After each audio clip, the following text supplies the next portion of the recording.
Mesdames et messieurs, on se retrouve aujourd'hui pour parler du chapitre 992 de One Piece. Alors déjà, si vous êtes nouveau sur la chaîne, je parle principalement de Black Clover et de My Hero Academia.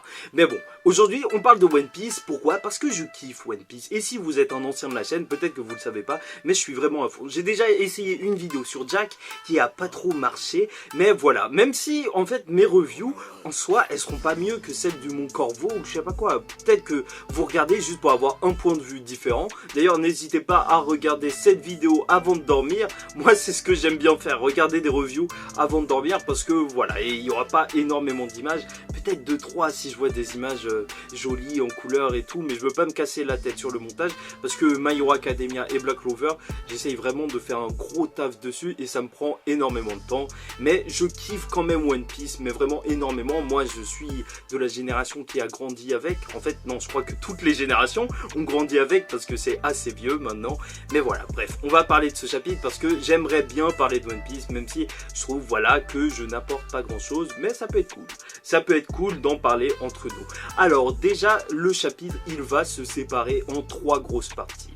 Une première partie qui va concerner Marco avec Big Mom. Big Mom qu'on ne savait pas, elle est revenue. Elle est revenue. Franchement, je ne m'y attendais pas. En même temps, il fallait se dire que Robin et Jinbei, ils n'avaient pas pu l'envoyer aussi loin que ça et je suis content de la revoir sans aucune égratignure. C'est juste, ça l'a balancé quoi. Mais en gros, Perospero, il est en train de parler à Big Mom et il dit à Marco que en fait c'est dead. C'est un peu dead de base. Ils avaient un marché pour combattre Kaido, mais Big Mom a un plan. Oubliez pas ça parce que ça va être super important pour la suite. Comme quoi, elle va peut-être foutre une petite douille à Kaido. Et le titre du scan, il est évoqué là tout de suite parce que le titre, c'est Survivant. Comme quoi, c'est vraiment super important. L'arrivée de Marco, elle est clé dans toute cette histoire. Et j'ai hâte de voir pourquoi. J'ai vraiment hâte de voir pourquoi. Mais en gros, il dit à Big Mom se dit, mais si Barbe Blanche voyez ce que vous êtes en train de faire, il pètera un câble, tu vois. Mais Marco, lui, il dit bien qu'elle se trompe sur le terme de survivant et que maintenant ils sont libres. Libres de faire quoi? Je sais pas, mais peut-être un truc que Barbe Blanche n'aurait pas fait, ou peut-être qu'ils vont rejoindre l'alliance de Luffy. Ce serait un peu gros quand même parce que Marco c'est un second d'équipage, mais on sait jamais, hein, peut-être que ça peut arriver. Donc ensuite t'as la deuxième grosse partie qui est une partie de transition. De transition où tu vois un peu tous les personnages, Luffy qui bouge, Black Maria, mais surtout Carotte qui va dire j'ai vu Perospero, la personne qui a tué Pedro. Et donc là c'est cool parce qu'on va pouvoir avoir une fin un petit peu à cette intrigue qui avait été lancée sur Whole Cake. Parce que n'oubliez pas qu'on est dans la saga des 4 empereurs. Donc cette saga, il faut bien qu'elle ait un début et une fin.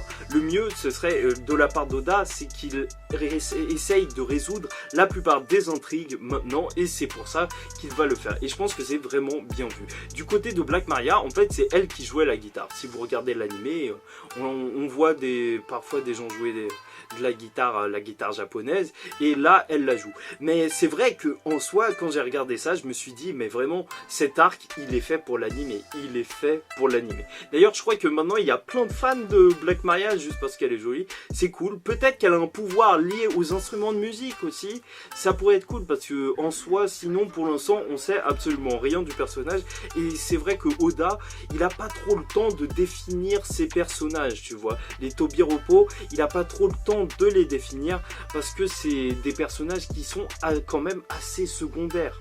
Quand même là on est sur un gros arc, c'est une guerre, t'as pas le temps de présenter tout le monde, donc il faut que ce soit simple et efficace et pourquoi pas par rapport à son instrument.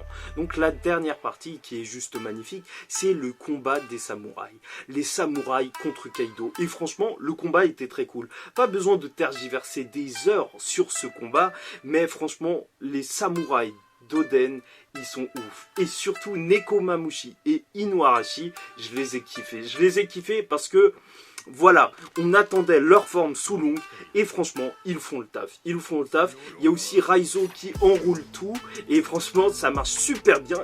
Et le coup qu'il a fait à Kaido, réussir à attacher Kaido comme ça, vraiment Raizo il est remonté dans mon estime parce que je sais pas pour vous, mais pour moi Raizo c'était plus une blague qu'autre chose. Je le voyais pas vraiment combattre, mais ensuite t'as une scène qui est super émouvante à travers un flashback parce qu'il va demander à 4 personnes, je les ai notées, vous inquiétez pas, Kinemon, Inuarashi, ah bah non en fait j'ai pas noté les autres, il va demander à 4 de ses disciples d'apprendre son style, le style à deux sabres, le Nitoryu.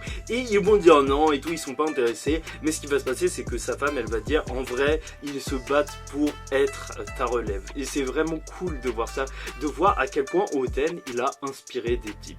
Et voilà, ça c'est un groupe de bonhommes. En soi, ils vont pas se le dire directement. Oui, j'aimerais trop apprendre ta technique et tout. Non, là, ils ont envie de l'apprendre et c'est ça qu'on va voir par la suite parce que Oden il va leur apprendre mais voilà ils vont pas le dire clairement mais au fond ils sont tous fans d'Oden et c'est pour ça je crois que ça participe énormément à la hype d'Oden. Voir des personnages qui sont hypés par un personnage ça nous hype nous aussi. N'oublions pas Bartolomeo qui était excellent pour Luffy, il était vraiment excellent et le truc ouf c'est surtout que déjà la page elle était magnifique hein, avec les deux épées qui tenaient comme ça mais le truc qui était vraiment ouf c'était d'apprendre que Oden, pour moi ça m'a choqué, il a appris le Ryuo à tout le monde, il leur a appris sûrement juste à ces 4 là mais c'était ouf. Franchement, il leur a appris ça.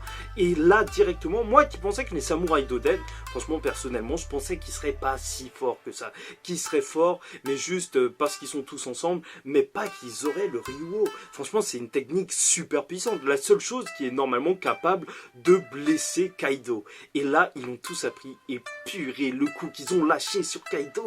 Mais c'était énorme, ça avait un nom de lame bouddhiste et tout, mais c'était trop stylé, le Nitoryu Oden, c'était magnifique, vraiment, c'est cool, et c'est, franchement, au moins ils ont fait le taf, parce que c'est sûr et certain, c'est pas eux qui vont vaincre Kaido, il faut que ce soit Luffy, surtout après tout l'entraînement qu'il a fait, il faut absolument que ce soit lui, au moins qu'il se batte vraiment contre lui, donc il ne peut pas perdre tout de suite, mais en tout cas, ils ont fait des bons dégâts.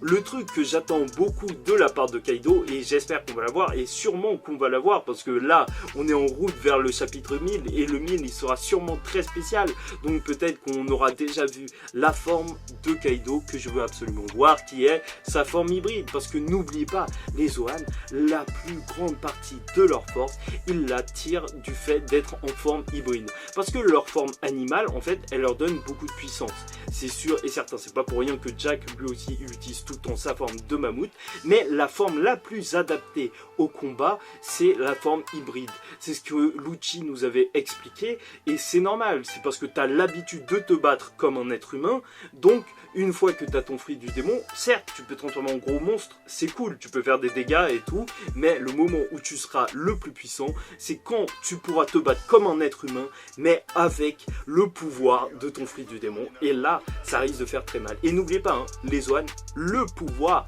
de ces fruits, c'est surtout la spécificité, c'est de se régénérer vite quand ils sont éveillés. Et donc, en gros, Kaido, il peut encaisser. Là, il peut vraiment encaisser. Bon, j'espère que vous avez apprécié cette vidéo. Pour moi, c'était un plaisir de vous la faire. N'hésitez pas à me faire des retours parce que je sais pas si vous êtes intéressé par le fait que je parle de One Piece. Là, je parle surtout pour mes abonnés. Et si vous me connaissez pas, bah, abonnez-vous, les gars. Mais voilà. Bon, moi ça me dérange pas d'en parler chaque semaine, mais voilà, encore une fois, ce sera pas des vidéos hyper travaillées, c'est juste histoire d'avoir mon avis sur le chapitre, un avis assez bref, et ça fait plaisir, au moins pour vivre la hype jusqu'au chapitre 1000. Allez, je vous souhaite une bonne semaine, ciao tout le monde, paix sur vous!